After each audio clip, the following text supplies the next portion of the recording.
10. It's 10 a.m. and you're on 7, is that right? Yeah, 7 p.m. Yeah, that's So a good time for me. So, where exactly are you? Which part? You're in a city. You're in the countryside. yeah, I'm in a city. I'm in the national capital, actually. It's 200 miles inland from Sydney. Okay. So Okay. we operate on Sydney time. Okay. Eastern Standard. Yeah. So you're in London, I gather. Yeah, just outside. I mean, yeah, it's the same throughout. You've been to the UK a few times. I know it's the same deal. You can sort of skip too far and you miss it. I guess it's. What's the name of the place?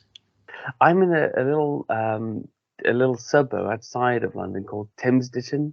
So literally, I'm right next to the River Thames. I'm just about 100 yards over the Surrey border. Oh. So there we are, staring at London in the very near distance. It's a little quieter, so it feels, when in London terms, it's quiet compared to where I grew up. It's noisy, but I suppose there's only 20 or 30,000 people in my neighborhood. And that seems kind of quiet in London terms. Yeah, for Europe, it's quiet, isn't it? Yeah. Yeah, sounds really great. Yeah, I was over in the UK last in 2012, and my sister and I walked along the Thames, but that was only over near Windsor and so on, a day walk. Okay. It was, very nice, before all your great floods. Yeah, we do have those now and again. We're about 25 feet above the river on this side. So further down in Kingston, they definitely get them. I've seen the boats floating around along the promenade in the past. Yeah, but I guess it's just one of those things. The locks and the waterways seem to be doing, the barrages seem to be doing their work now. I don't normally do an introduction on this podcast. It's more of I described it as a low-tech, low-key, low-brow endeavor, an exercise in nepotism. Sure, to talk to the people. And lowbrow. That's I thought I'd fit right in there. Well, this is obviously why I got in touch, and I love the work that you've done over the years, and the work with Paul Cropper as well. And like most people, I have a copy of this. Oh, well, that's great. I'm really grateful you you bought it and you enjoyed it, I hope. Well, I did, and I love the setup. I love the background, especially going back to the Aborigines and the colonial era. And I think with wild men reports, we're conditioned to think of them in the terms of, the Patterson Gimlin Bigfoot footage, or John Green and all of the American team over there, and that was the advent of it. And all the rest of us kind of got a bit jealous around the world and decided we want a wild man too. That's right. Exactly. The UK's got one. Yes, we've got something. Well, at least it seems that way, in the form of the Woodwoes. Although I know there's many other explanations for that too. And there were modern day reports which I've extensively investigated, some more reasonable than others. Yeah. But with Australia. Oh, Australia, yeah, it goes right back.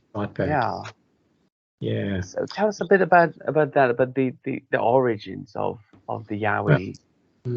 Well, let me see now.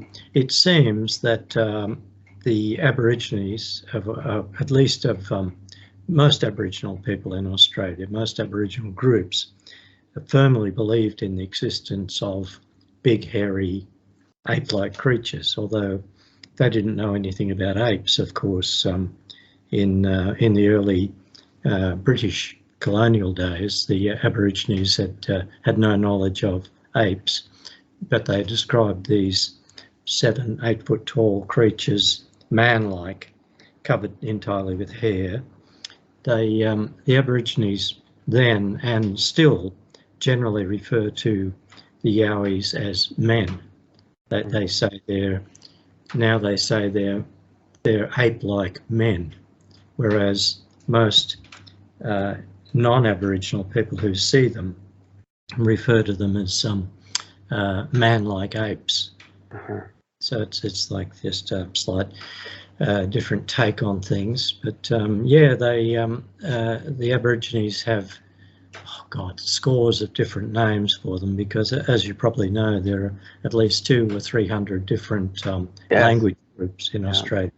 So there's scores of different names, including Dooligal, that's in this area, Dooligal, or Wawi, which is rather like Yowie.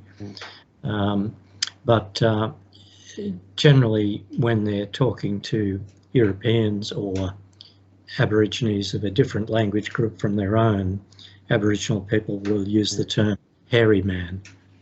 So I noticed that some of the translations of American Indian words for the Bigfoot translate as hairy man as well. Yeah. That's one of just many coincidences between the two different traditions in the two different continents. But yeah, in that book, the Yowie that you showed me just then, we had a chapter on Aboriginal beliefs, and in our new book we also cover Aboriginal beliefs. Incidentally, this will be the illustration we'll use on the cover of the new book. Oh wow! Hold that just a slightly bit higher. It's slightly kind of got it. Yeah. Oh, that's great. Fantastic. It's a good one, isn't it? Yeah. The artist Barry Olive, he painted this years ago, and we paid him $500 for the rights to use it. So we were going to use it on the cover of the Yowie, our first Yowie book, but the American publisher didn't like it. So, but yeah, well, it'll be on this one. It's tough to get good artists, you know, or it's tough to get good artists in this genre who aren't already illustrating somebody else's cryptid books, and that's the toughest bit, actually. Yeah. Hey, I must confess, I'm embarrassed. I haven't seen your book, and I've only seen pictures of the cover. Yes. So how many books have you put out? Beasts of Britain? Beasts of Britain and Beasts of the World Volume 1. I finished it in January, published in January, sorry, and the audiobook's just about to come out. And it's one of 7 volumes. So Hairy Humanoids is the first one, and I think I chose the term humanoids instead of hominids or hominoids or whatever, because it was quite an ambiguous, you know, upright, hairy, cryptid book, and it went through various types, as well as wild man and man apes, and it's more of the relic apes. We also looked at things like little folk, like the Telma or the Junjadi, and upright monkeys and werewolf types, and the rest of it. So that's where I am at the moment. I'm writing volume 2, which is specifically about water monsters, all the various types. Oh yeah, fantastic. There's much to choose from. You know, you got a rich. It's hard to categorize. I mean, that one's even worse than the humanoids, of course, because that seems to fall into very few categories. But the water monsters, I mean, if you go from a kraken type to a sort of a giant seal or some strange cryptid seal like the Doaku, where are you? You know, where's the link? So. Yeah, I know. It is. Well, it's literally mind-boggling. Sometimes it almost makes your head spin. But speaking of little hairy men, can you see my little assistant over there? Oh yes. Fantastic. Oh, it's a Junjadi. I'm interested in that, actually, the Junjadi. I know there are local names as well, but are they all? I know Gary Oprah told me about the one in Nimbin, the Nimbinji, and I've also heard the term Junjari and etc. Are they all the same type of creature and description, or could they be varying types? Well, it seems like, broadly speaking, there's a core, a solid core to the many descriptions, and they're generally reasonably consistent. Something about the size of my little friend over there, about 3 to 4 feet tall. Wow. And man-like, well, bipedal and hair covered. They seem to get around in little groups, according to many reports, which is unusual with the Yowies. Yowies are almost invariably solitary, maybe in pairs. But yeah, the little Junjity here. Say hello to Andy. Yeah. Yeah. Love it. I was going to pinch what's his name? The line from Austin Powers. You know, I call him. Oh, Mini. he's got a mini-me. It's you know, it's funny because many of the descriptions of the smaller types to me, the Janjadi, it's a universal, as you said, it's a universal name, seem more ape-like than some of the wild man types of Yowie. I'm interested in that as well. Is there, like the Bigfoot, is there a man ape type of Yowie and more of a wild man type similar to the European woodwoes or the almasti? I hear descriptions that seem to, especially in height and facial features, seem to vary between those other types. Yeah, look, honestly, it is very confusing sometimes. The most witness descriptions of Yowies conform pretty well to, you know, what you'd expect. You know, the classic Bigfoot, Sasquatch. Okay. A face that's ape-like but more human-like than most apes, with a black or brown or grey dark skin, and very, very long arms, you know, down to the knee or below, very, very wide shoulders, and maybe a sort of slightly hunched aspect, flat face. But as you say, some reports, annoyingly enough, describe something with quite a human-like face, much more human-like than ape-like, and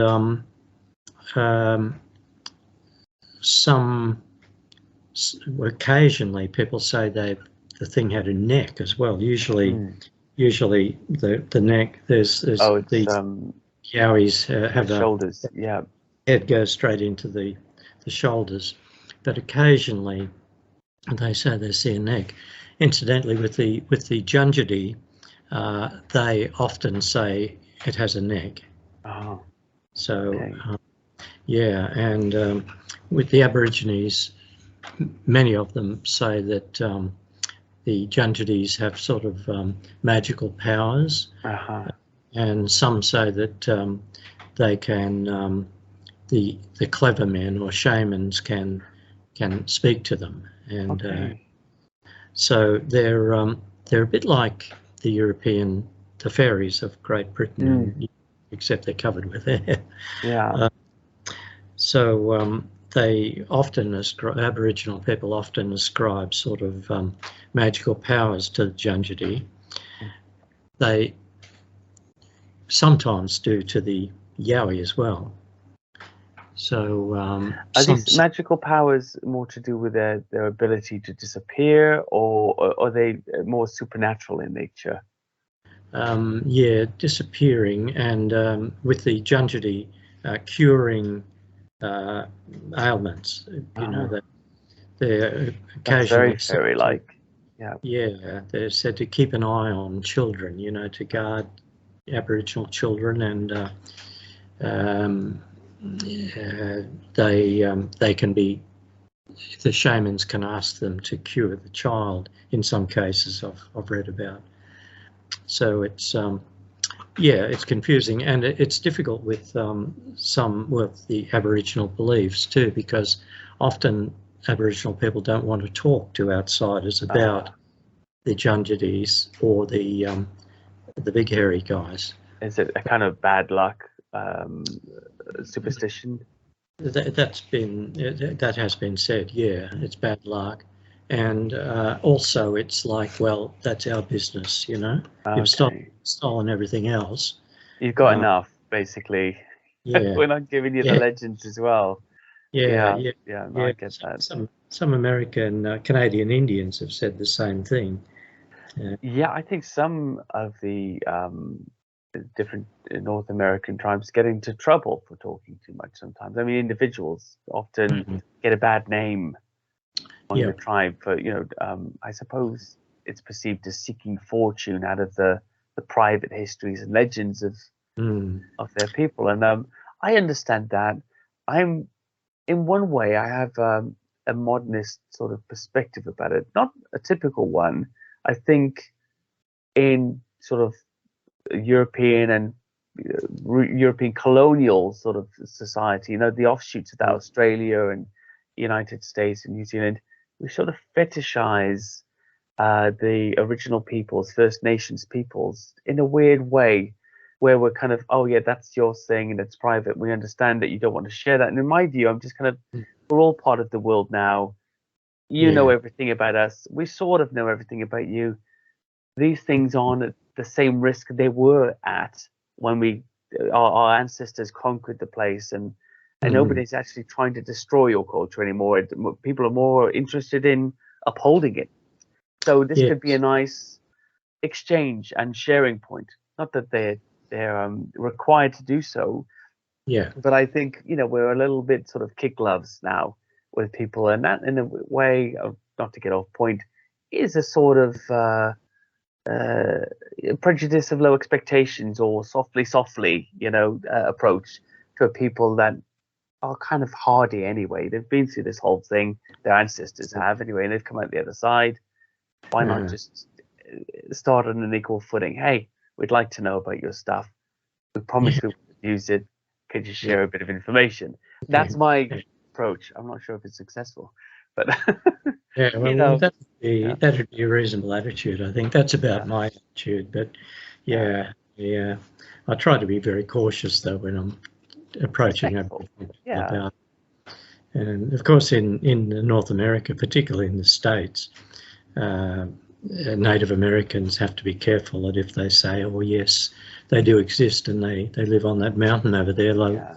they're liable to get some crazy bastard with a AR-15 Well, that's going up there. understandable. Yeah, I mean that they would want to protect against that aspect, and there certainly seem to be many people with that outlook there, in the sense of I suppose it would be a big payday for many hunters, and Yes. so yeah, sure, why wouldn't they do that? But in Australia, that's not really the same situation, and in Britain, you couldn't find a gun if you wanted one. I mean, you, Yeah.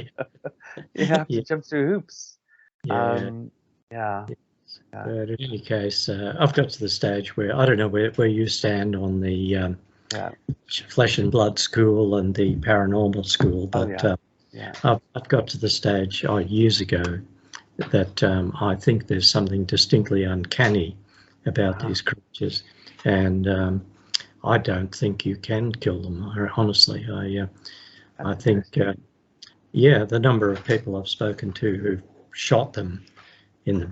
back, and they haven't fallen over, Oh, barely reacted, and in the States, of course, even 40 years ago when I was first over there chasing Sasquatches, John Green had records of 80 shootings, oh. and God knows how many there are now. Um, so 80 shootings, the things just, where are the Wow. bodies? They're not there. And there are many other reasons to suspect that these things are not really, I mean, they're real. People Yeah. have real experiences, and the things leave footprints. They kill animals. Mm. They smash trees, but they just can't be brought down, and Oh. they can't be properly photographed. Um, they they should have been run over by hundreds of trucks and cars by Mm. now. They That haven't. hasn't. So Is that to do with this? Sorry to interrupt, Tony. Is that to do with yeah, this? This sort of super physical ability that they exhibit a lot of times. I wonder, you say about the shooting being unaffected by it, dense musculature perhaps, matched with a supreme physique, and could that be the outcome, or is it statistically impossible that we shouldn't have seen road kills and them being brought down by hunters and the like? Well, it's statistically, it's just so incredibly unlikely that they would have survived. I mean, I know of people who have shot bears dead with 22 caliber rifles. Yeah. Any number of human beings have been accidentally killed with air rifles. And I've spoken to people who've shot. A ranger in Malaysia assured me that a friend of his accidentally killed an elephant with a 22 caliber rifle. Wow. Shot it right in the middle of its forehead. Yeah. He was trying to just drive it out of someone's crops, and it just collapsed like a pack of cards. So, it's just impossible that they should have avoided being killed. But that is very interesting. The clincher is, here in Australia, we undeniably had Yowie reports going way, way back before anyone ever heard of the American Sasquatch. We have a body of Aboriginal law detailing encounters with these Yowies. And the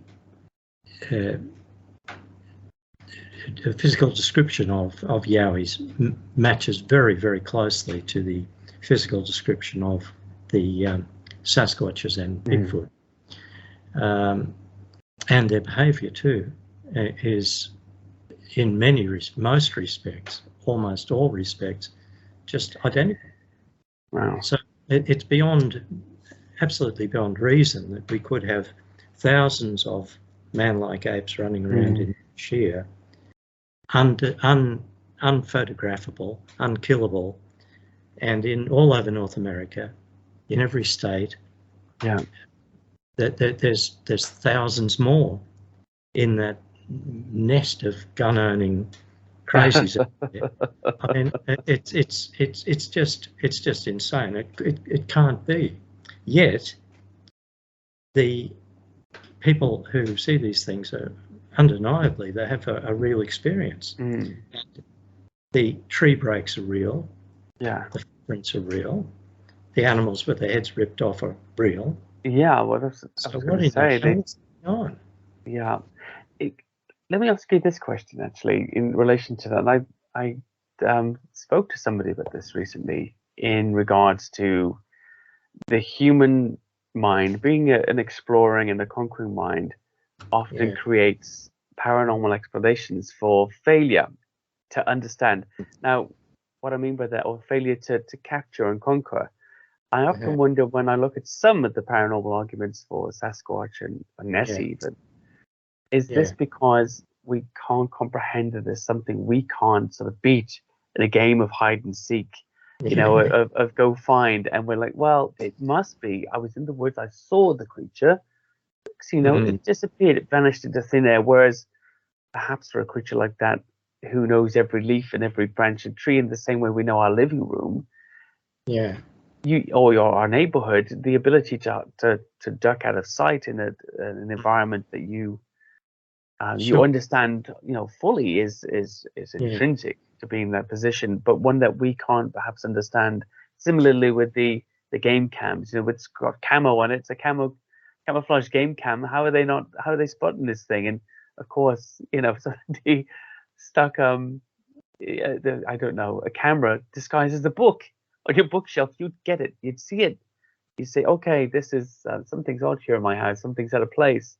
What's that? That's not fooling anybody. And I just wonder, is it to do with our perception sometimes of how we would operate in that environment and how we should be able to discover the natural world?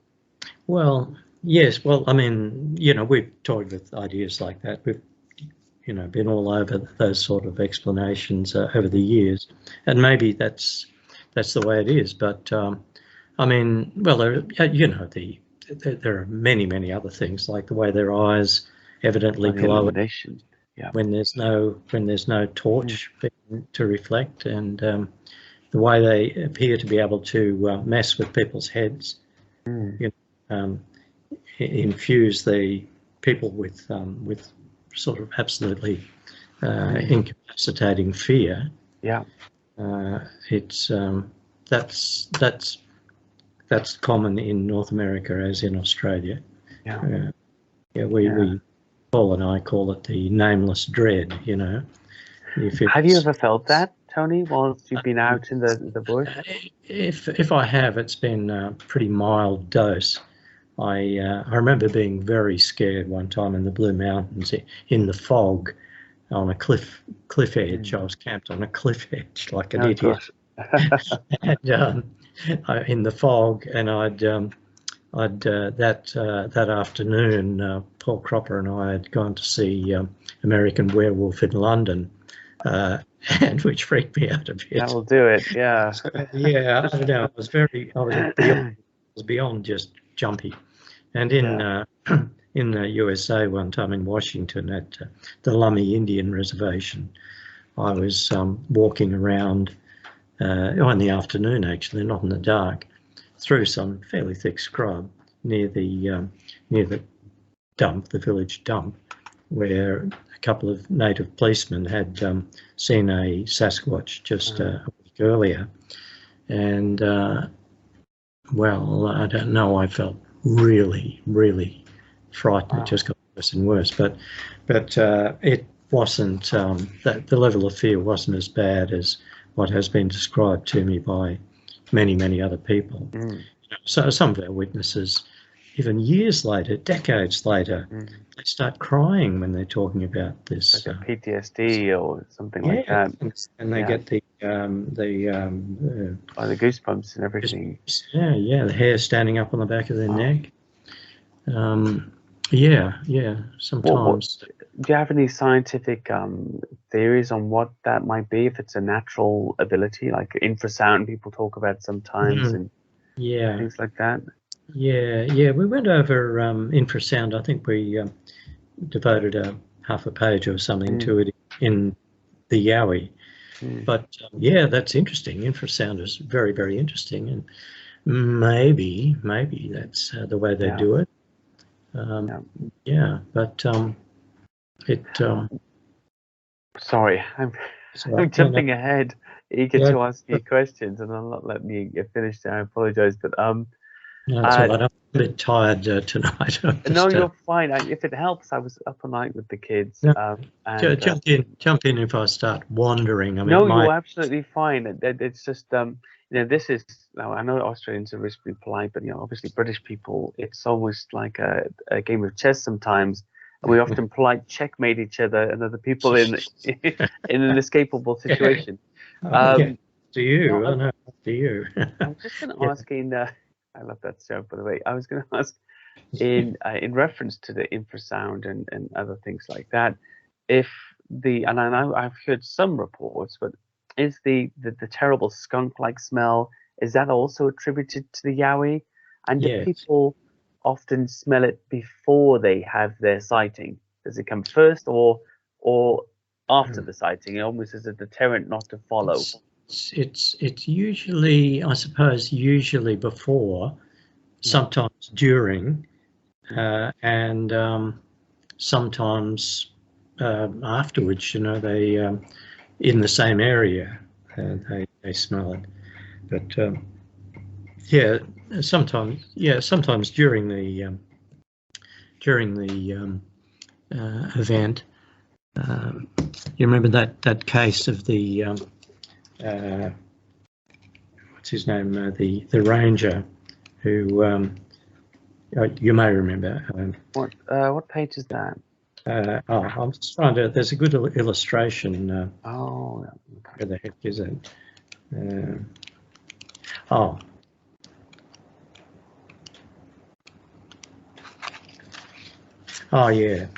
Remember the ranger, Percy Window? Oh, yes. Strange name, but that was his name, Percy Window. He's a veteran, senior ranger, and he stood face to face with a creature very much like this illustration for several minutes, and he was petrified with fear, and he had an axe in his hand, but he was so petrified that he couldn't. He soiled himself. He couldn't even raise the axe. Wow. And eventually, there was this smell, he said, that made him vomit. The smell was so bad, just emanating from this thing. Suddenly, the air was filled with this stench. Wow. The person just retched, and this creature went to the side with a funny crab-like walk, and into its jungle up there, the jungle, gone. And Percy was so shaken that he took to his bed for about 3 days. And, so he was a veteran ranger. He was a big man, too. He was about 6'6", and he was a very good witness. So well, in that case, see, he was standing there looking at this damn thing for minutes. He thought it was just absolute minutes, and the thing was looking at him with its jaw hanging open and great big. Also surprised then, yeah, hanging onto a sapling, and then it appeared to be surprised. Yeah. See, sometimes they often appear to be surprised, but it just sort of dropped this foul bomb and took off. But yeah, sometimes they appear to be surprised. There's one of the best sightings in our new book was by a truck driver called Glenn. What's his name? Anyway, his first name's Glenn, and he up near reasonably close to the Percy Window episode, but this was in 2018. And the truck driver, it was broad daylight, 10 a.m, and he just dropped a load of stuff and was coming down a winding road past the Canungra jungle training area, which has been there for many years. Now, two other, one soldier had, in 2011, had a Yowie run across the road in front of his, just a few kilometres up in the corner. And I think about a year, maybe two, before Glenn's experience, another truck driver who he didn't know saw a Yowie on the same stretch of road, like possibly within 50 metres of where Glenn's experience occurred. So on that occasion, it just ran across the road, and the guy freaked. And but in Glenn's case, this thing apparently fell down the embankment. He thought it was a boulder coming down the embankment, rolling down, and it rolled down onto the road. He braked, and it was a big dump truck he was driving, and came right up to it, and it just stood up, and it was this gigantic bloody ape. Wow. Really tall. He says it must have been 9 to 10 feet tall. Wow. Because it was so close, it was right up to the bonnet of the truck, and he had to look up at it like that. Well, he said it did appear to be surprised. He said that there are three expressions that went across his face. There was shock, and then what was it? Shock. Indignation and anger were. Anger was one of the others, and it thumped the bonnet of his truck and sprung the bonnet a little bit, and took off. But he said it did appear to be surprised, and there have been many other Yowie cases where they do appear to be surprised. But you gotta wonder. Well, I mean, he could just as easy have if he was going a bit faster, he would have run it over. You would, Yeah. think. And plenty of other drivers do speed around there. So again, how come no one's ever knocked one of these over and killed it? And you've never heard a story like that? Never heard of a report of one being hit and killed? No. Yeah, I've heard of them. There was one report we had. I didn't interview the people. They told our friend Dean Harrison, I think it was, that they saw something lying beside the road that looked like a big bear or something like that. But they drove on. Yeah.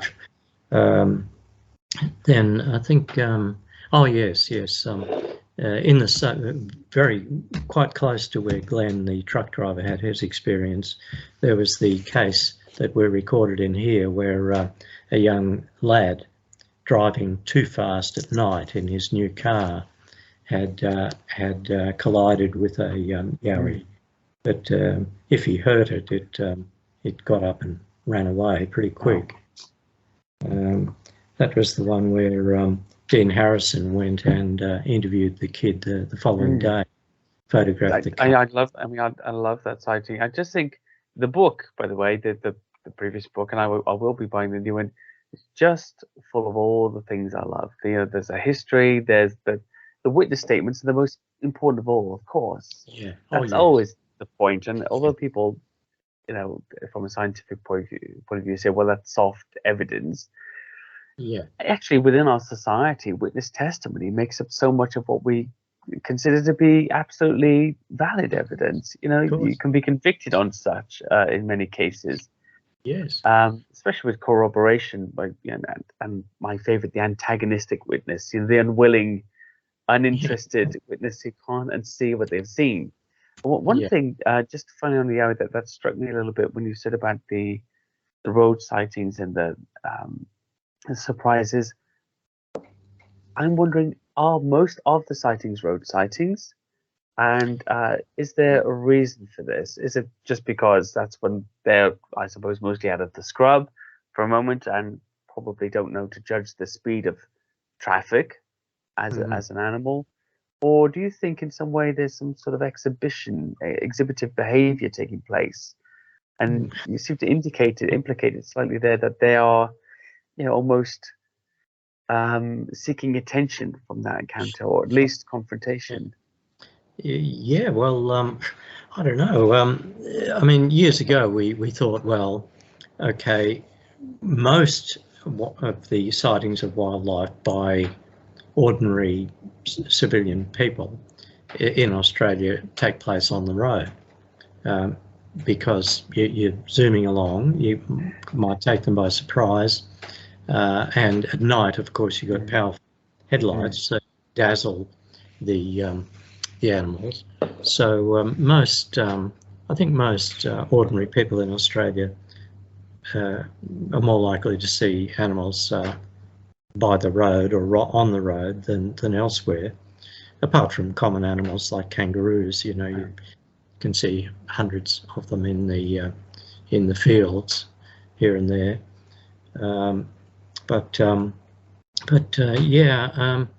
I noticed I was reading a book about the Bigfoot recently, and someone said, how come they don't hear the cars coming? I mean, there's so many reports of them walking across the road in front of cars. Just at the right moment. Yeah. But then again, one of a sighting in my own area here, between here and the coast, between Canberra and the far south coast of New South Wales, on Clyde Mountain, there was a couple who were driving down Clyde Mountain, stopped to check the trailer they were pulling, and then noticed a Yowie walking across the road behind their car, 100 metres back up. And they immediately thought, it was waiting for us to go past, and it didn't expect us to stop. and it started to go across the road, and then thought, oh, bugger it, I'll just keep going. So there's numerous cases like that. There's other cases where they appear to have been caught out, on a section of road where there's not too much scrub on either side, and they just stand absolutely dead still with their back to the car and hope that, well, probably successfully in many cases, people think it's just a tree stump and just keep driving. Sometimes they stop and this thing goes, oh shit, and walks off. But so, but then in our new book we have, I think it's three cases that are very similar.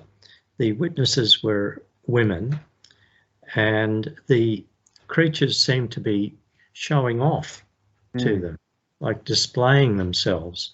Yes. In all of the cases, they were assumed to be young male Yowies. Okay. Or big Jungities. Yeah. Okay. And they were rather slim and rather on the human-like side of the spectrum. And the women were driving at the time? No.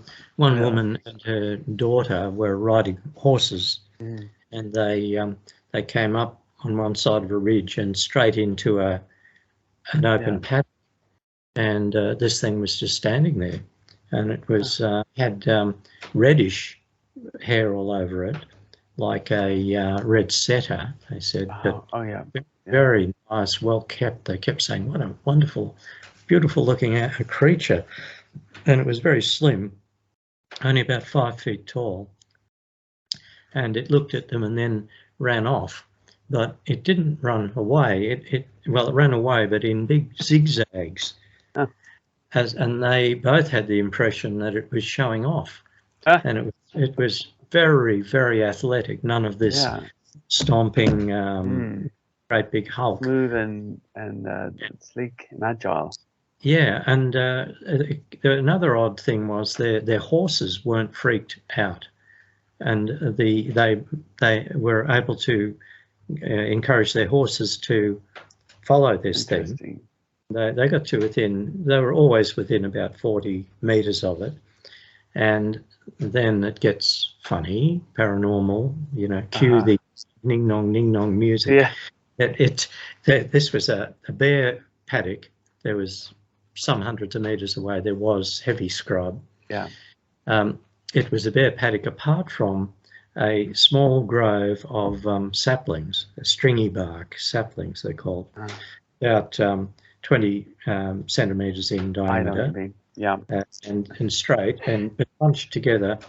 And the mother said this grove would have in size been only the size of a small living room.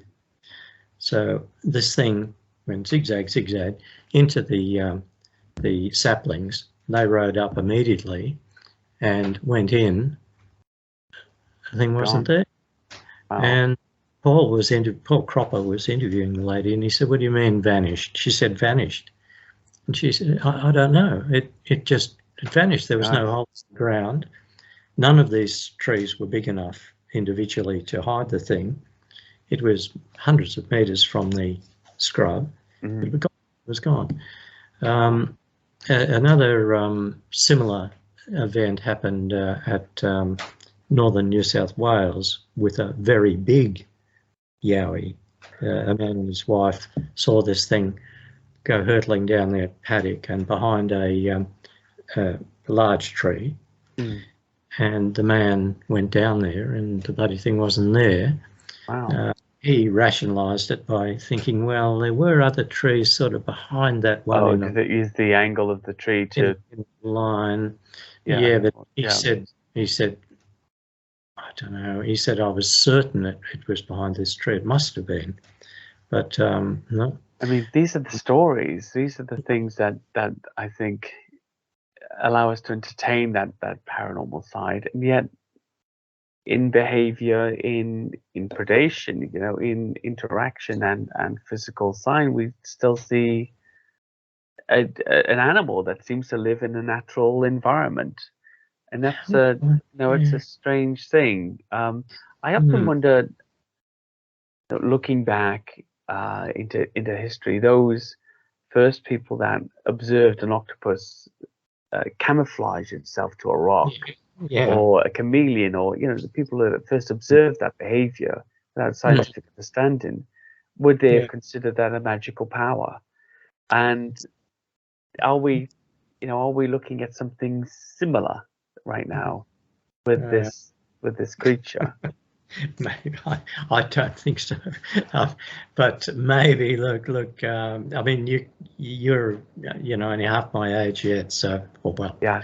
You're what are you in your early 40s? Are you or 46? Yeah. 46? Yeah. Oh well, you may well be right, and before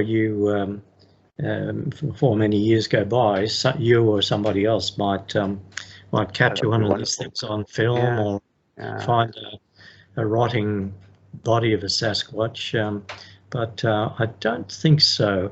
I remember quite early in my Yowie research, I talked to Aborigines from Wallaga Lake down the south coast, and I said, well, I'm going to go out there and hopefully, get a photograph of one of these things or something, and they said, the old guy said, no, you can't catch them.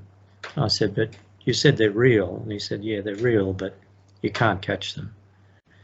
And in Florida, at the Miccosukee Indian Village in the Everglades, which was visited every 10 or 20 years by Sasquatches, or they call them the, the Yati Wasagi.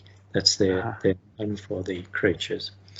Yati Wasagi means something like disappearing man or different man. Okay. The chief of the tribe there, Bobby Tiger. Tiger is a very common name amongst the Seminole people, and the patrolman Don Osceola, again another very common name, famous name amongst the Indians. They said, look, have fun chasing these things, but you can't catch them. They said, these things, we call it the Yati Wasagi, the disappearing man, because to put it in Western terms, we believe these things come from another dimension. They come, go. He said they'll come here every 10 years, every 20 years. They'll kill a deer. In his case, Bobby Tiger's car was pushed around by one of them, and there's footprints. But you follow the footprints, and sometimes the footprints just end in mid-swamp, in mid-stride. Same here in Australia. There's a huge problem with footprints in Australia, by the way, but don't get me started on that. I think you probably remember from the Yowie that there's the Yowie has a real problem with his feet. What do you mean in the morphology, or in its having a more human-like appearance? Well, the morphology, in terms of the Yowie's morphology, it's pretty well agreed what they look like. I mean, occasionally you get outliers that look more like humans, and on the other end you get outliers that look, they're on all fours and they look like bloody chimpanzees. But generally speaking, we've got a pretty good description of the average Yowie from the top of its cone-like head down to its vanishing neck, and long arms, long legs like a man, but it's fine right down to ankle level, and then everything goes to hell because the footprints are rarely consistent. There aren't enough footprints for a start. If we have hundreds or thousands of these creatures in Australia, there should be, tens of thousands of tracks everywhere, but there's hardly any. And what tracks there are inconsistent in shape. We have 5-toed tracks, which appear to be most commonly reported, but then 4-toed and then 3-toed. Of course, as you know, 3-toed tracks are in fact often reported in North America as well. Yes, yeah. And people tearing their hair out about that for decades. So like the Honey Island swamp monster and the skunk ape occasionally also as a 3-toed track. Yeah. And here it goes right back to the Aborigines. You know, this illustration of Taramulli, the giant quincan from North Queensland. The Aborigines said it had 3 toes on each foot. So and 3 fingers also, or more? I don't think they mentioned it in the source that we have about the fingers, but certainly the 3 toes. And this is one thing that sociologists or skeptics might pounce upon. In the colonial era, when anthropologists and explorers were quizzing Aboriginal people about the Yowie, Aboriginal people often said their feet were reversed on their ankles, so that their toes were pointing backwards, so to make it more difficult for them to be tracked. To track them. And this actually, that particular backwards facing feet that appears in South American reports, it appears in North America, in Asia, all over the place, this backward facing feet. And I often thought, is this a sort of a technique of walking backwards almost that the creature employs to hide its route? I mean, it seems very complicated, but then you do observe we do observe complicated behaviors in other apes. You know, could it? Yeah. You know, if it's adept at keeping out of sight, would that not be perhaps a very handy technique to employ? Yeah. Well, yeah.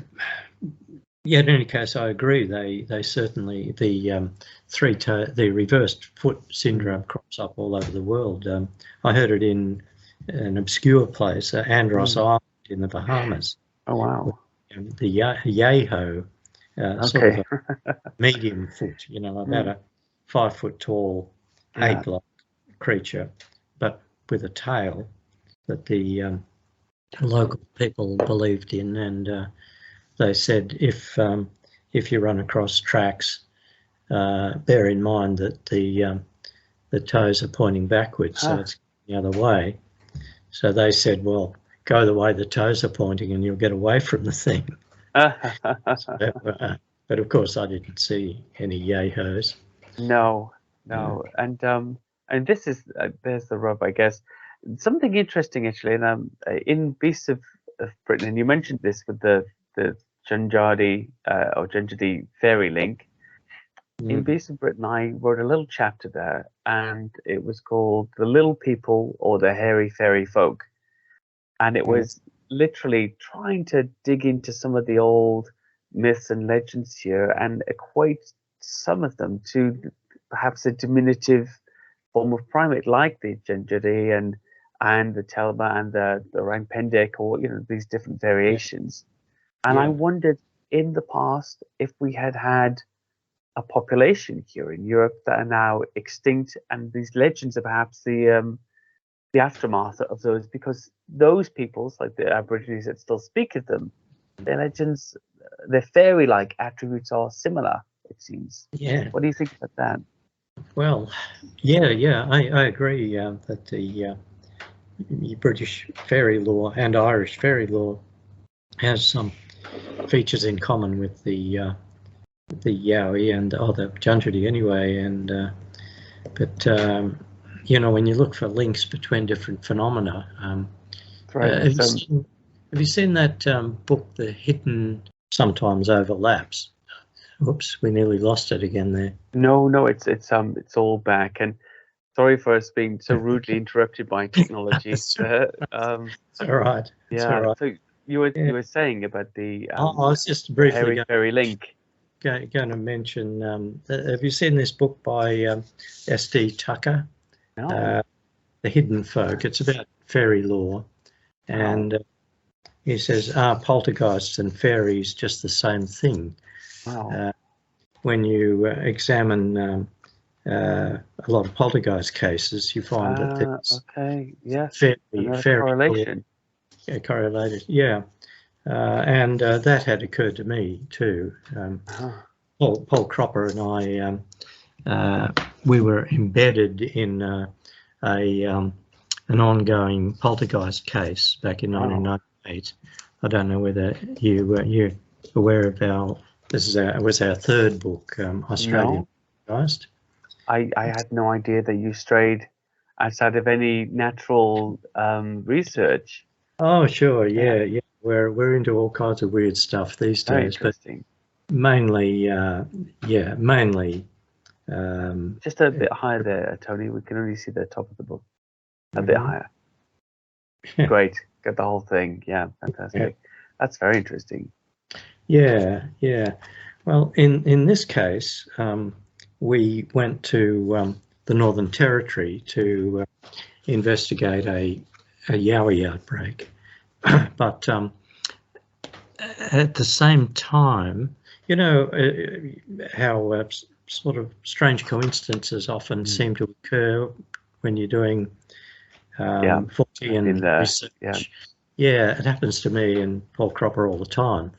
But in this case, Bob Ricard at Fortean Times had contacted us and said, "Hey, do you guys have anything much about Australian poltergeists? Would you like to do an article for FT?" So Paul said, "Yeah, okay," and he volunteered both of us. He lives in Sydney and I live here, so we have to communicate by practically smoke signals back. This was 1998, and so he loaned me several books on poltergeists. I didn't know much about them, but although I had been to a poltergeist site up in Guyra, New South Wales, and so to cut, well, I'll try to cut a long story short. Take your time. I was here in Canberra, and I had my desk just chock-a-block with poltergeist cases. Paul was digging them out, old cases, and I had several books. And an item came on the radio, and there was this priest, Father Tom English, being interviewed, and he was saying, "Yes, and my crucifix just lifted up and took off across the room. I had no explanation. Then a bottle came flying out of the room, and he said it's the laws of physics are being turned on their heads up here." And it was from Humpty Doo, Northern Territory, which is just around the corner from the place where Paul Cropper and I were going to investigate the ongoing Yowie case. So I thought, now this is strange. I mean, Australia is a bloody big place, and these two things were going on at the same time. So we thought, well, we've definitely got to get up there now. So we went up there and we stayed, got a cabin near this house that was infested with poltergeists, and visited the house every day for a week, nearly a week, and simultaneously drove out and interviewed the people on the Yowie haunted property. Oh, wow. So so I thought, well, that's pretty strange, and then so I started to look for Yowie / poltergeist connections, and found them. Wow. There are other cases where poltergeist effects have been noted in Yowie episodes, during Yowie episodes, particularly 1946 out at a place called Wilcannia, way the hell out on the edge of the desert in New South Wales. And there, a family were engaged to rehabilitate an old property. So this man and his wife and daughter moved into an old abandoned farmhouse and started to do it up, and they started to do fencing and get the property ready again for use. And they started to hear these great thumping footsteps in the loft above the heads. And they thought, what the hell's that? And dust was coming down. And the guy got a step ladder and went up and had a look. Nothing up there, nothing there. An act of bravery in itself. Yep. Yeah, sure. And then when his wife was alone in the kitchen, he said a dirty big 6 foot tall gorilla-like thing burst into the kitchen and grabbed her by the neck and started to drag her out of the house. Gosh. Yeah, well, and so this is 1946, way before anyone ever heard of, well, most Australians, even old bushmen like him, never heard of Yowies. So she screamed and knocked things over, and the guy came running in, and the Yowie took off. Then one night, the wife woke up, and this thing's standing over the bed, looking at her. She screamed again, and the man drove it out, and it went around and round in the yard, stamping its feet, and he said bellowing like a bullock. And the big five-toed tracks, five-toed in that case, and it took off. Well, then his daughter saw it later, standing on the veranda, but they moved out. They moved into an outbuilding, but then poltergeist effects started to happen. So many stones rained down from the sky that it sounded like hail on the roof, and salt cellars flew across the room, doors, cupboards that were left shut, open. Well, see, that was even more of a tight correlation than what I noticed. You're right there in the same situation, absolutely. Could there be some electromagnetic, effects? I mean, we talked about infrasound earlier, and we talked about other abilities as well as the bioluminescence of the eyes and other things. People often complain that they, when they take a picture, that they had the creature fully in sight with a clear view in their finder, and yet it came out blurry, and that always sounded like an excuse to me. Could there be something in that? That there are some other abilities. What are your thoughts on? I know that's a stretch. It's always a get out of jail free card, but what's your opinion on that type of theory? Well, I just know that people say their cameras malfunction, as they do at Loch Ness and other monster-infested lakes. They just seem to malfunction. Another creature that's has a great deal in common with Yowies and lake monsters is the elusive black panther. Now, I've run into these stories all over the world, and they're almost always in areas where big hairy men have been reported, or lake monsters. And now I'll spoil the story by saying I think I saw one myself. It wasn't a very good sighting. Wow. That was unrelated to Yowies or lake monsters, but it may have been what got me started on all this. In North Queensland, I was driving along at night through cane fields where the old highway used to zigzag, and this thing was right beside the road, and the headlights hit it, and it crouched and snarled at us. And then it was gone, and I thought, what in the hell was that? Yeah. In that case, it was a sandy-coloured cat, it looked like a sandy-coloured cat, like an American mountain lion. And I thought, I must have imagined it. I must have been tired. But I got back to Canberra some months later, and a young woman at a party was telling me that her father had just got back from Queensland and telling everyone that he'd seen an American mountain lion in the Gulf country. I thought, well, maybe I did see it. But that having been said, most of the sightings of big cats in Australia, as in the UK, feature black big black cats. Well, there's the puma or the mantaline. That's the second most common sighting that we have. Yeah, and it doesn't occur as frequently as the panthers, if you like. But yeah, I mean, at least here, in a way, there's an explanation. We've got the Dangerous Wild Animals Act 1976. oh sure. We've got a few key characters like the breeder Lou Foley, who said that he released many of his own pride of lions and cats and other owners in the Malvern Hills, and there was the what was it, Mary Chipperfield, the big famous circus family that used to be here. She lost 3 pumas on Dartmoor whilst transporting them to a zoo.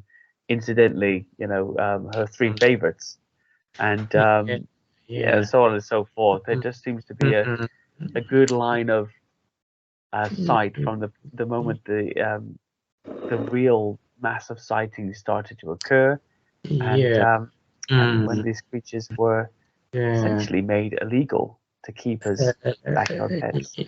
Yes, I know. In the UK, there are many stories of them being released. That's for sure. But there are numerous cases of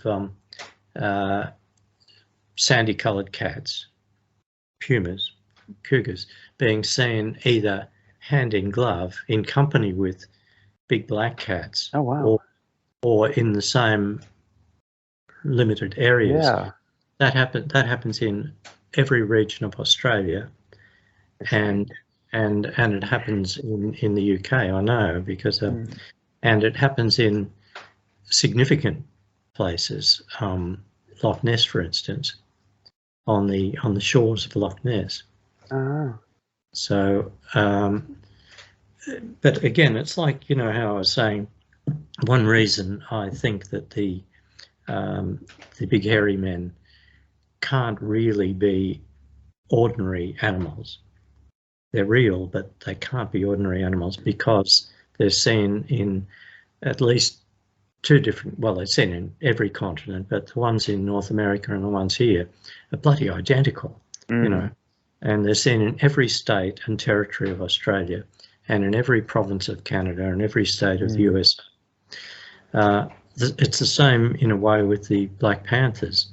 They're seen in every state and territory of Australia, including on some islands. They're seen all over the UK, everywhere. Yeah, literally everywhere. And they're seen all over North America. Now, the problem there is, when I've spoken to people who've seen black panthers in North America, they say, "Oh yeah, well, I saw a black puma. What's so strange about that?" Yeah, it's impossible, allegedly. Yeah. Yes, there's no such thing. If there is such a thing as a black puma, then it would be a one-off, and it would be a 1 in a million event. Absolutely. Yeah. Whereas these cats, as we said, the majority of them are black, the ones that are reported. If they were black leopards, we should be seeing spotted leopards as well. But sightings of spotted leopards are very, very rare. There's that's true. Few cases in Australia. I was over in New Zealand in 2018 and 2016, and the same thing occurs there. Sandy cats and black panthers seen in the same area. That's very. So do you think this has some paranormal correlation with these? But no, it's interesting. This is nuts. I think it's fine, because the matchup is there. Just on a side point, actually, about the black panthers in Britain, because there are so many black panther sightings. Now, I put that down at one point to the popularity of that type of pet over a spotted panther, probably. There is that sort of, that recessive gene would have been more common amongst the population released here. Yet, At one point, I was trying to sorry, a bit of hay fever. I was trying to find out if our country, the UK, could have one of the largest densities of black panthers in the world because they're very rare in the wild. And Getting that if, way. yeah, getting that way. But I was thinking, could there be an unknown population here that actually constitutes, the bulk of the world population? In the same way as when you find out there's 8,000 tigers in the United States, that's the bulk, big Yeah, bulk anyway, of the world oh, sure. population. Oh, sure. But they're easily photographed, aren't they? Because they're in cages and in people's apartments. Absolutely, yeah. But these things, one thing that there are many things that the black panthers have in common with the big hairy men, and one thing is their damned elusiveness in several different countries, and the way they've occasional reports in Australia of them being shot and just refusing to die. There's reports of them having been shot dead, but the bodies disappear. The skin sometimes, we skinned it. I had the skin on my bed for 15 years, and then I threw it out. Yeah, of course, but, like you do. Yeah. But, there's something I want to ask you about actually in regards to this. So maybe we'll finish up here, but in regards to the paranormal aspect of these creatures, the Yowie, the lake monsters, and let's say the big cats. Yeah. What possible causative phenomenon would essentially create these apparitions, if you will, or semi-apparitions to inhabit our land? I always think of the old pinhole camera when I think of ghosts walking a certain route, for example. Perhaps the environment of the castle and the atmosphere is repeated every so often, and whatever scene was captured hundreds of years ago is replayed, almost as if the venue itself is a projector. Could that be the same situation with some of these animals, in your view, or have I just stepped over the edge of the flat Earth? No, I don't know. Maybe, yeah. I'm just not sure. I mean, they're seen in so many different localities, different types of localities. I mean, people who don't know anything about the Yowie and Sasquatch, friends of mine, for instance, some majority of my friends refuse to listen to any of this, but people who are a bit skeptical about Yowies, they say, well, these things, of course, they're seen at night, from speeding cars, and naturally, there are shadows, and people get confused, and of course at night, you can, if you're tired, you can hallucinate. But 50% of our sightings are in broad daylight, and about 1/3 of the sightings feature more than one witness. And some of the sightings are up close and personal in broad daylight.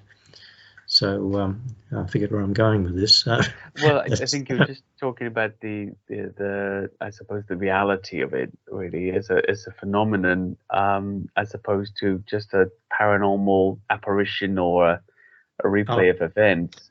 It is a phenomenon. It's definitely not just hallucinations. Absolutely, I think you'd agree there. It's just not. Absolutely, yeah. I just talk to too many people that essentially don't want to see what they've seen, but they're in that inescapable position, regardless of how it might affect them adversely, societally, with friendships, even with careers. Occasionally, they can't refuse the reality of their experience. They say, well, I don't care what happens. I know what I saw. I can't step away from that. And yet, before that, if you look into their history, there was really nothing to show an interest in this. Or as they used to say, that finding Bigfoot, show Bigfoot on the brain. There's no Bigfoot on the brain in the past. And at this juncture now, because nothing really good happens to you when you go public with a sighting, can be detrimental. this period they wish they hadn't seen it, but they can't, they can't deny the reality of their situation or their experience. That to me is very interesting. When I find those witnesses, I'm intrigued. I almost sort of file and catalog them and keep them close, but they're out there, and there is so much in the world that is still yet to be discovered. And we make discoveries every year of new animals, that it would seem plausible in a way that there is something else to find. Well, these are big animals, though. These are big. I mean, the cryptozoologists do say, "Oh, yeah, we're discovering new animals." Newts and things.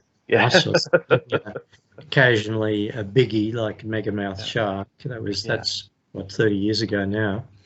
But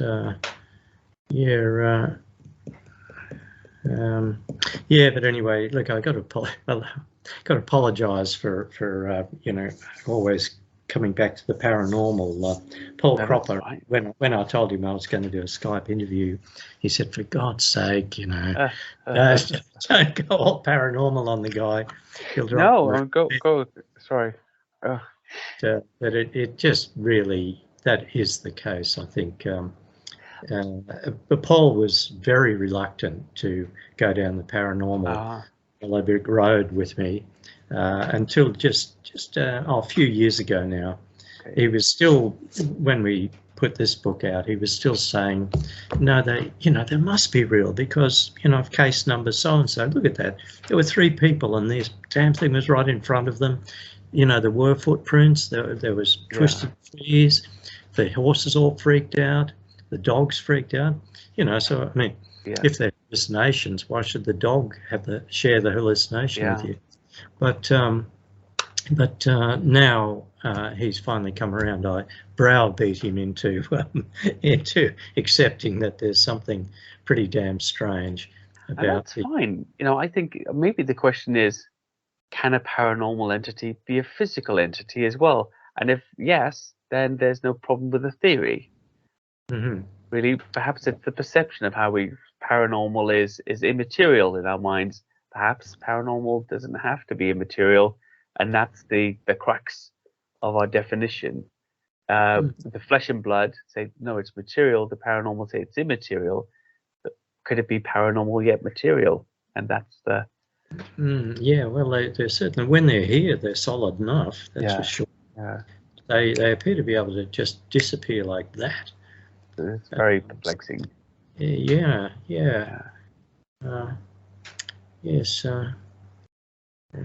What's it? I was going to go somewhere. I knew I shouldn't have started on the plonk this evening. I've got. No, you're fine. What are you drinking? I was feeling pretty tired. I went on a big hike, not today, but yesterday, and at my age, I still haven't quite recovered. But I thought, oh hell, I'm waiting for this guy to come on the Skype. I'll have a glass of wine, but it hasn't improved my conversation, I think. Well, actually, it's been riveting. I hope that you don't feel that it's I've received it anyway. Otherwise, so an interesting thing about the drink, by the way, I haven't drunk a drop for 13 years, and because I'm from an Irish and English background, but I grew up in Wales.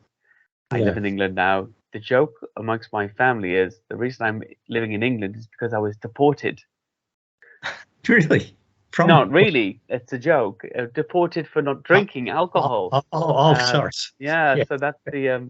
My wife tells me I need to stop making them funny. But it's. That's the joke in the family. You live in England now, Andy, because you don't drink. So you were exiled from the Celtic states. For shame. For shame. Well, you certainly hasn't done you any harm. You look younger than your years anyway. But thank you very much. Thank you very much. It might be the British climate too. Here we get absolutely hammered by the sun.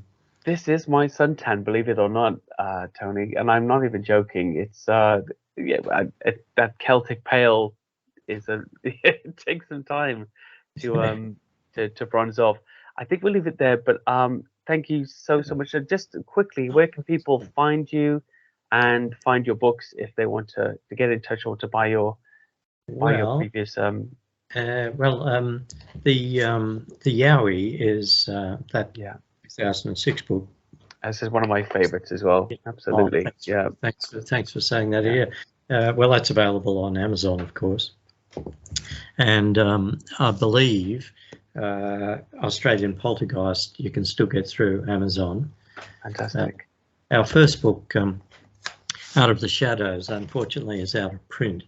That's the one that covers Australian big cats, bunyips, the water monster, and the Yowie, and the Tasmanian Tiger too. The thylacine. Yeah. I've been down on a couple of expeditions down to Tasmania in recent years, running around in. That's one creature that I sincerely hope is not paranormal. Yeah, absolutely.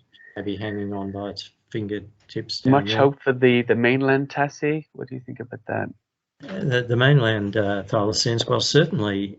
I mean, I've spoken to so many seemingly very solid witnesses who say they've seen them on the mainland.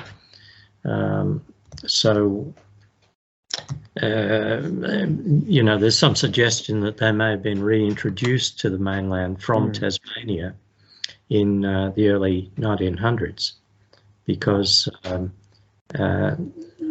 there was some wealthy landowners down at Wilson's Promontory in Victoria who acclimatised some Tasmanian creatures into Victoria, and about 4 Tasmanian devils have been run over and killed in Australia, 2 of them in Victoria. So, I mean, if I was a wealthy landowner and I wanted to ensure the survival of rare Tasmanian creatures, the first one I would go for would be the Tasmanian tiger, and there were, many still alive in the very early 1900s. So I don't know, but certainly Wilson's Promontory and that part of Victoria is rich in Tasmanian tiger sightings.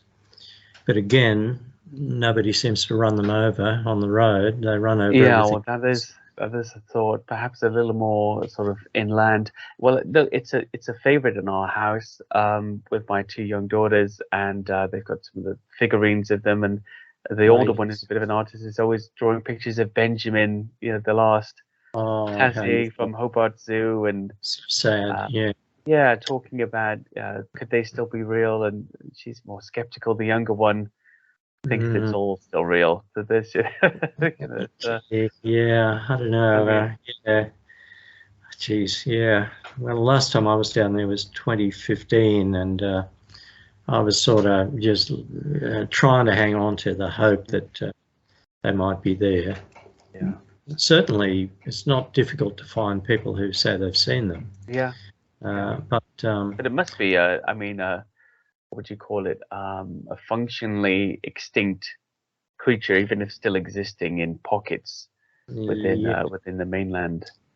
Yeah, there'd be very, very few of them. But Nick Mooney, the ranger, he's now retired, who was his job was part of his job was to follow up every thylacine report for really decades, and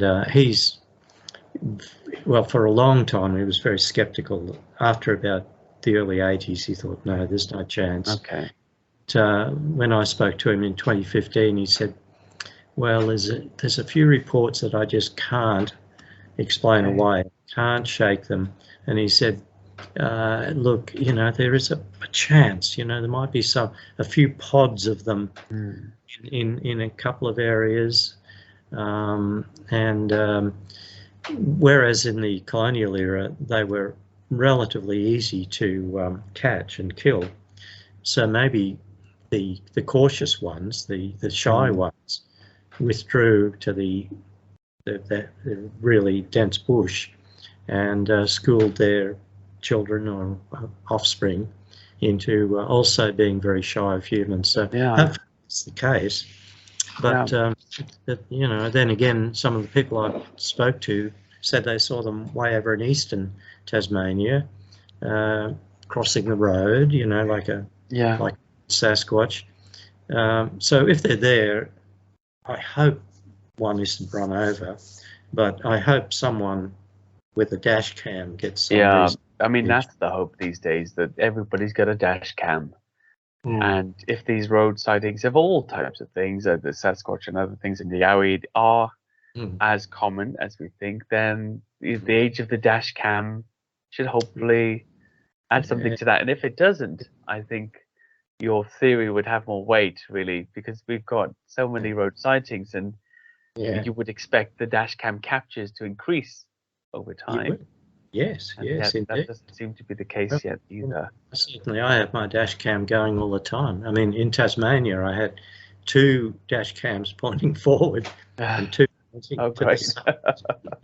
But well, if you have a bump, you know, they'll certainly know who did it. It's, yeah, but that fellow Glenn Kilmartin, that's his name, the truck driver who had the great big Yowie thump the front of his car and just glared amazing. He said he said it was a real shame that day he wasn't driving his own truck. For once, his truck was in the workshop, and he said, I've got a dash cam in my own truck. This truck I borrowed has no dash cam. It's always like that. Yeah, and I thought, I didn't say, well, Glenn, you know why you saw it, because you didn't have a camera. Yeah, well, perhaps. Yeah. Well, the coincidental failure to capture evidence in all of these cases seems to be very, very well, there's something in it. Like I say, there's something in it. I always wondered with the Patterson-Gimlin film, if the reason they captured that is because it was on a Super 8. There was no electrical signal.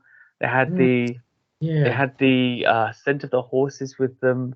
You know, almost any electrical output was missing, as well as, you know, their scent being covered by the scent of wild animals.